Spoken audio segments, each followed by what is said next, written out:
Hey guys, I just got a tip from one of our Patreon supporters that the new Ford Mustang, and get this, the new 2024 Ford F-150 is testing up there in the mountains. So what a better way to do a review of this, the brand new Ford Bronco Sport in bright yellow of all colors, than to take it on a road trip up to the high country and hopefully spot the new Mustang and the new Ford F-150. But let's do this. Let's do a little bit of a road trip review as we head on up there to see if we can spot the new vehicles.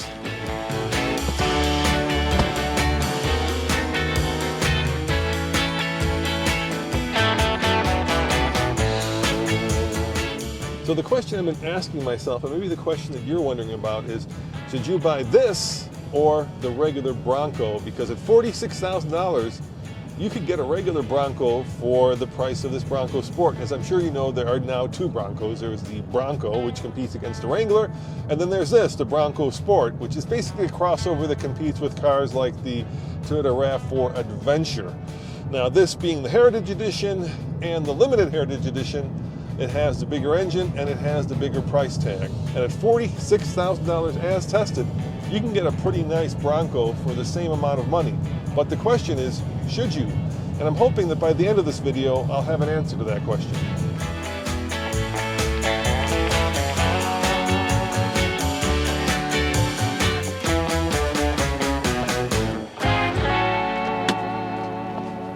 So in my mind, the difference between the Bronco and the Bronco Sport comes down to really what you want and what you need.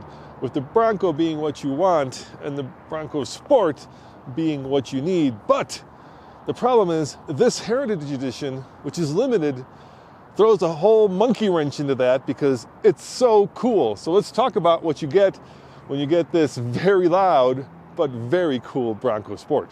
Now, there are two models of Bronco Sport. There's the base model, which has a 3-cylinder that puts out 181 horsepower, and there's this, the Limited. It puts out 245 horsepower. Now, I've heard that the 3-cylinder is a little bit buzzy, but keep in mind, it's also a lot cheaper. That one's about $35,000. This one, as tested, over $46,000, which will definitely get you into regular Bronco territory. Now, my favorite feature by far of the Bronco Heritage Edition are these fake steelies, and I say they're fake because while they look like they're made of steel, they are not. The other things you get with the Bronco Heritage Edition are these beefier off-road Falcons. You get a little bit of a lift, and you get, well, very distinct colors. Now, this yellow with this white front just pops, but the one that I really love, the one that gets my heart a-thumping, is the Robin's Egg Blue, which is, well, just sublime. All right, I think it's time we hit the highway and see how this does as a cross-country highway cruiser. I'm curious because we are at a mile above sea level and we're heading up to about 11,000 feet when we start hunting for that new F-150 and Mustang. And that's a really good test of how much power this has. But coming up right now is Floyd Hill, and that is the start of I-70 up the foothills of the mountains. And that's really a good place to floor it and see if it, A, doesn't keep up with traffic, B, keeps up with traffic, or C, overtakes traffic. Let's find out. All right, so I'm on Floyd Hill heading up into the high country, and let's floor it. Let's see how it does. 8-speed transmission, kick down right away. I've got a Tesla behind me, which is very quick. And you know what? This thing not only gets out of its own way, it overtakes traffic quite easily. I am impressed. So yeah, that 2-liter turbo, pretty darn impressive for what is basically a brick into the wind when you look at how this thing is designed. All right, a yellow brick, a very yellow brick into the wind that you can probably see from space. Come to think of it, not the greatest car to go prototype hunting in, but it is a Ford.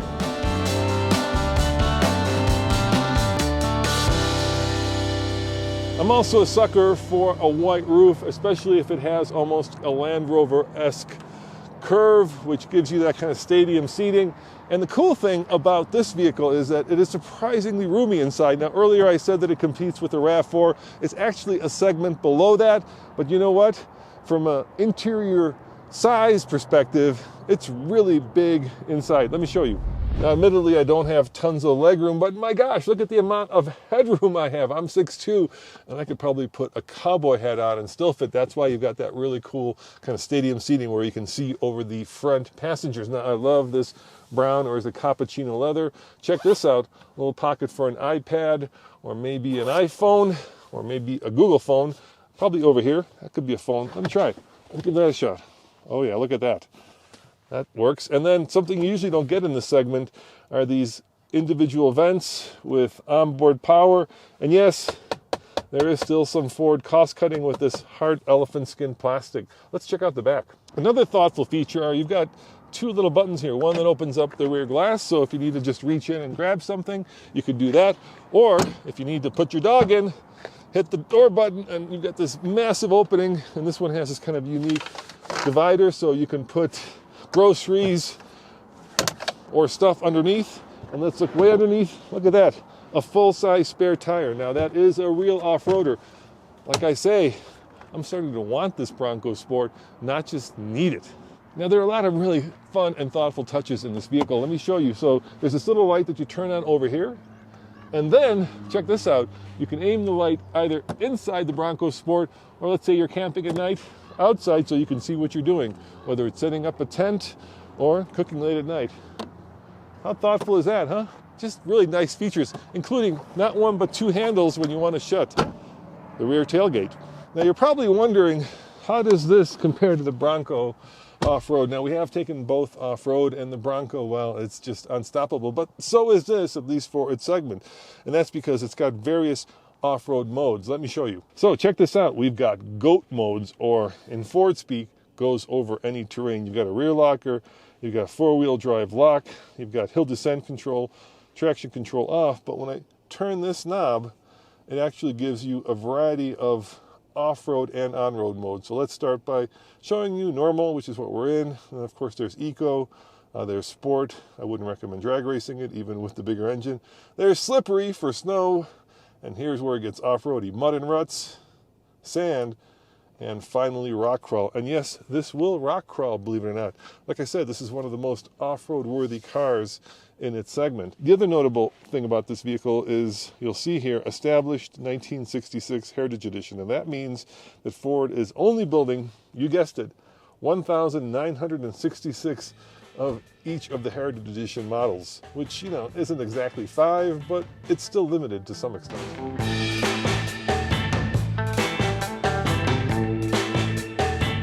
So I've kind of been swooning discussing this vehicle, and that's because it's really resonating with me. But there are at least three things that I'm not in love with. First and foremost, at number 3 is this screen. It's a little small.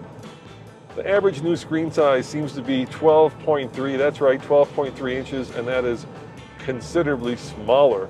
At number 2, we have these paddle shifters. I'm not quite sure why you need paddle shifters. The way they work is you push this little M button and then you can choose your own gears. Like I said, this is an 8-speed. I guess you could use them to slow down coming down this big incline. But let's face it, paddle shifters are best used on sports or race cars, and in kind of big boxy off-roaders, they don't seem to make a lot of sense. And the number one thing that I'm not impressed by is the fuel economy. The government says 23 mpg combined, which is pretty lousy when you've got choices of either hybrids or plug-in hybrids or all-electric vehicles today that get twice as much or more easily.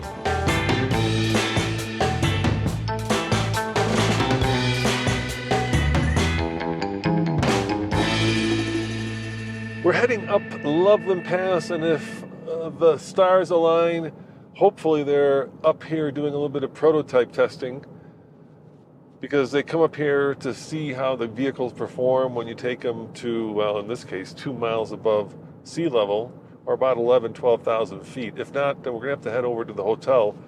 Like I said, one of our Patreon supporters found that they were hanging out at the local hotel here in between doing test runs. Now, I've been doing a lot of thinking about this kind of wanting versus needing. So, of course, wanting being the Bronco, but needing being this. Because when you think about it, most of you probably aren't going to go off-road. And these are both designed to go off-road, and they're both really good off-road. But when you go off-road, you inherently have compromises. In other words, the regular Bronco is tall and boxy and very capable where the pavement ends, but all those traits aren't grand when you're on the pavement. Now, this has all those similar attributes, but I think at the same time, it's a little bit more, let's call it Loveland pass-worthy, because it's not as tall, doesn't have the giant off-road tires, and when I'm taking a turn like this, I'm actually having a little bit of fun. It doesn't feel like it's about to roll over and fall into the nearest snowbank. Not that a Bronco would do that, but nevertheless, canyon carving, or in this case, Loveland Pass carving, isn't exactly a Bronco strength. So for most of the time, and for most of my driving, this is a much better vehicle.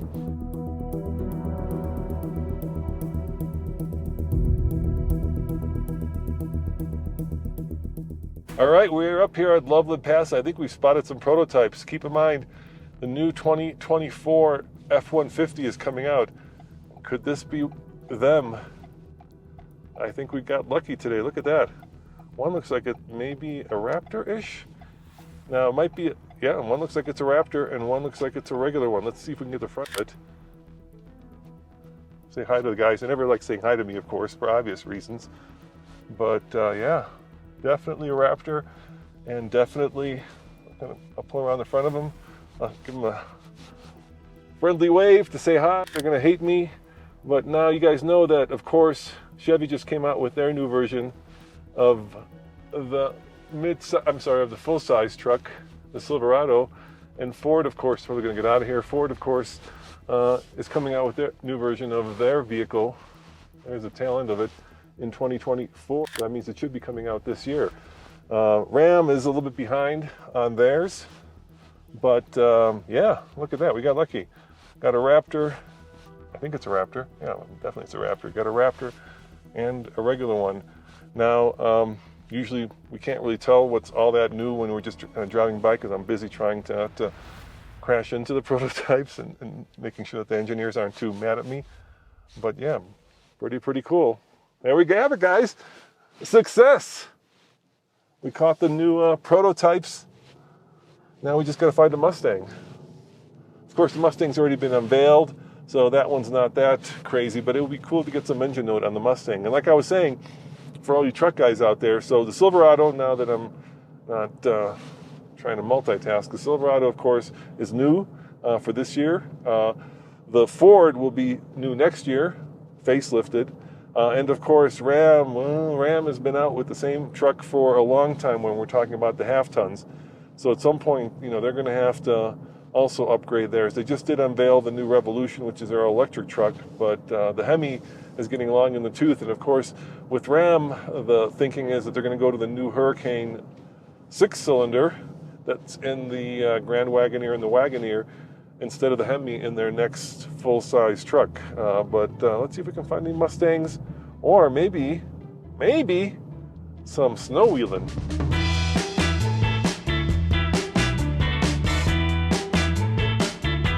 So I want to thank Gage, who sent us an email with a picture of some Mustangs here at the hotel. He's one of our Patreon supporters, and if you guys want to support us, we'd be very grateful. Just go and click on the link below and see if you want to be part of the TFL team and help us make these videos. So thank you, Gage, for sending us that picture. Now, I think he found the cars up here. So there's a lot of engineers up here. A lot of the cars are covered up. There's usually, there you go. There's the Mustangs. Now the Mustang, as you know, has already been revealed. Oh, there's a guard dog too, not just a guard, but a guard dog. So it's already been revealed. And there's a red one that's already out. So it's not that new. Of course, there's a new dark horse version of it, but once it's been unveiled, not that exciting. But the F-150 that we caught just a little bit earlier certainly has not been unveiled. So you saw it first on the fast lane. I think the best word to describe this Bronco Sport is it's just so darn cute, especially with this kind of front white fascia. Kind of looks like it's wearing glasses. I think it's probably Insta-worthy. Let me try this. Yeah, oh, look at this.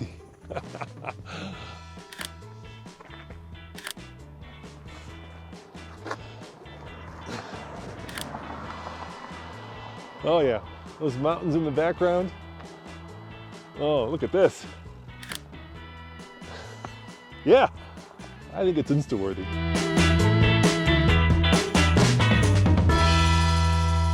All right, well, sometimes you win some and you lose some, and as you can tell, the plan to go snow wheeling isn't quite going to work out today because, well, the usual path that we take to go up is now really more of a snowmobile track than a Bronco Sport path. That means that that's about as much snow as we're going to get, at least today. The thing about living up here in the high country is you really end up with like 8 months of winter a year. And I think we got probably another 2 months to go before we'll be doing our usual wheeling. But you know, coming up here and testing out the Bronco and finding those F-150s, that's a win in my book. So maybe no snow wheeling, but certainly some snow balling. So for obvious reasons, this is called mud or shoulder season up here in the high country, and that's of course between summer and winter. And it's actually a great time to come up here because a lot fewer people, and if you don't mind not skiing or not boating, if you like biking, then it's a great time to be up here. Everything's kind of cheap and not a lot of people. Now, before we finish up this review, let's kind of talk about where this Bronco sits in the hierarchy of Ford. It's based on basically the Escape platform, and this has kind of become the star of that platform. Initially, I think Ford, when they built this, thought, you know what, we'll make a more rugged version of the Escape, but as it turned out, this is the one that everybody wanted. And of course, this is the one that sits kind of in the middle. Now, of course, the Bronco, and this is where it gets a little bit more problematic, is still highly sought after. These are on dealer lots right now, and I was looking around at local dealerships before I did this review, and you can actually get them at a discount, anywhere from $500 to maybe $1,000 off of sticker, which means that they're actually titanium. Broncos, on the other hand, well, you know what the story about those is. People are still selling them over sticker. If you go and order one, you're going to have to wait months, if not years, to get one. So while the Bronco Sport Heritage Edition is about $35,000 to $45,000, which is kind of where the regular Bronco starts, it is obtainium. So once again, the question is, do you want something or do you need something? I kind of feel like I want and need this. Well, let me drive back up to the top of Loveland Pass and let me put that into perspective with my favorite metaphor or fairy tale.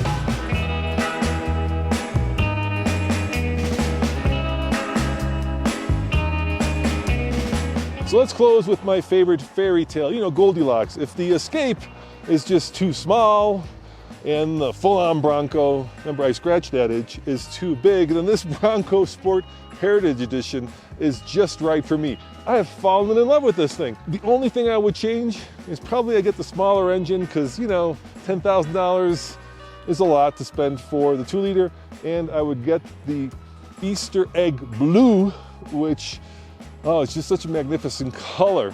So yeah, I'd go for this. As always, this is Roman saying thanks for watching. Remember, check out alltfl.com for more news, views, and Loveland Pass reviews. See you guys next time. Ciao.